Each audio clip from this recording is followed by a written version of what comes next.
Hello friends, હું મયુરી કાચા. હું આજે આપને લઈને આવી છું hair health care with homeopathy. જે આ ડૉક્ટર સંદીપ ગોયલ આપણી સાથે છે અત્યારે હાજરમાં, હોમિયોપેથિક કન્સલ્ટન્ટ.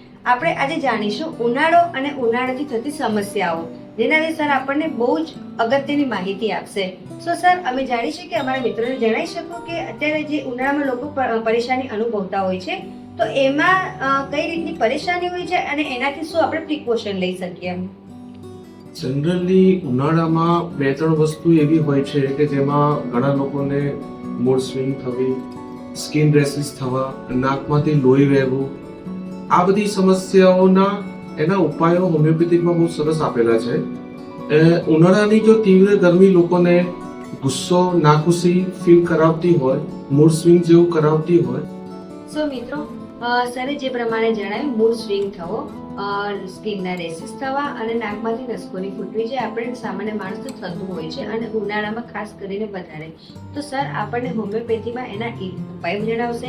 સર, આપણે જાણી શકીએ કે હોમિયોપેથીના એના બેસ્ટ ઉપાય શું હોય છે જેનાથી લોકોને એમાં રાહત મળી શકે? તો હોમિયોપેથિકમાં એની ઘણી સારી સારવાર આવેલી હોય છે, જે પેશન્ટના તાસીર પ્રમાણે અમે લોકો જનરલી આપતા હોય છે. પણ તમે તમારા પોકેટમાં અમુક 2-3 દવાઓ હોય છે જે તમે જેને વારંવાર થતું હોય તો એને રાખી શકે છે, જેવી કે નક્સોમિકા છે, પલ્સેટિલા છે, કેમોમિલા છે. તે તમે મૂડ સ્વિંગ માટે તમે રાખી શકો છો કે જ્યારે પણ તમને કંઈ પ્રોબ્લેમ થતો હોય છે, મૂડ સ્વિંગ છે અથવા તમને ગુસ્સો આવો, તો તમે ઇમિડિયેટલી એ વસ્તુ તમે તમારા દવા તરીકે લઈ શકો છો. સર, શું એ દવા તરીકે અમે લઈએ તો એનાથી કોઈ સાઈડ ઇફેક્ટ થતી હોય છે હોમિયોપેથીમાં, યા કોઈને નુકસાન થવું કે એવું કંઈ થતું હોય છે? ના, જનરલી હોમિયોપેથિકમાં સાઇડ ઇફેક્ટ નથી હોતી. એ તમે સેફલી લઈ શકો છો અને સારા કોઈ હોમિયોપેથિક મેડિકલ સ્ટોરમાં મળી શકે છે. ઓકે, થેન્ક્સ ફોર અમારા મિત્રોને આટલી સારી તમે ઇન્ફોર્મેશન આપી છે.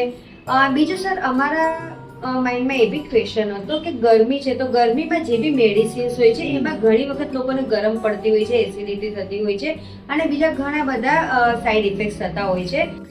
જાણી શકીએ સર કે હોમિયોપેથીમાં એના બેસ્ટ ઉપાય શું છે જેનાથી અમારા મિત્રોને રાહત મળે? હોમિયોપેથિકમાં સારવારમાં કુદરતી દવાઓ હોય છે, તેના કુદરતી ગુણ હોય છે અને એ એની તાસીરને બદલી શકતા હોય છે કે જેથી તેને ગરમીમાં વધવું અને ઠંડીમાં સારું લાગવું, એક એવી એક વસ્તુ છે. સો મિત્રો, સરે આપણને બહુ સરસ જણાવ્યું.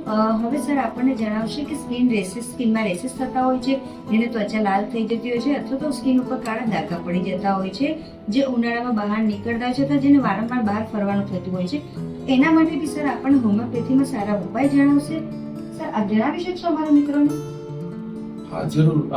ઉનાળામાં થતા જો સ્કિનની સમસ્યા હોય તો એના માટે ઘણી સારી એવી મેડિસિન્સ આવેલી છે, જેવી રીતે ખંજવાળ આવી, પરસેવાની અસર થવી, અમુક અંદરના ભાગમાં પણ ઘણા લોકોને પરસેવાની અસર થતી હોય છે એવા, અને એલર્જી ટાઈપમાં પણ નીકળતું હોય છે, તેને અર્ટિકેરિયા સિરસ જેવું પણ થતું હોય છે, જે પરસેવાની લીધે જ થતું હોય છે, તો સનબર્ન્સ જેવું થતું હોય છે. તો આપણે ઘણી અર્ટિકા યુરેન છે, સલ્ફામ છે, કેલેન્ડુલા છે, બધી સરસ બેસ્ટ મેડિસિન છે, એના માટે ઉપયોગ કરી શકાય.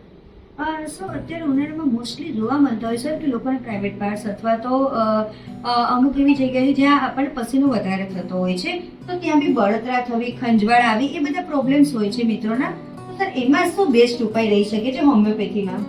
હોમિયોપેથિકમાં એ મેડિસિનની ઇન્ક્લુડિંગ બોડી ટેસ્ટિંગ પાવડર પણ આવતા હોય છે અને ઓઇન્ટમેન્ટ પણ આવતા હોય છે, જે જનરલી મેડિકલ સ્ટોરમાં અવેલેબલ હોય છે અને એ આપણે એપ્લાય કરીએ.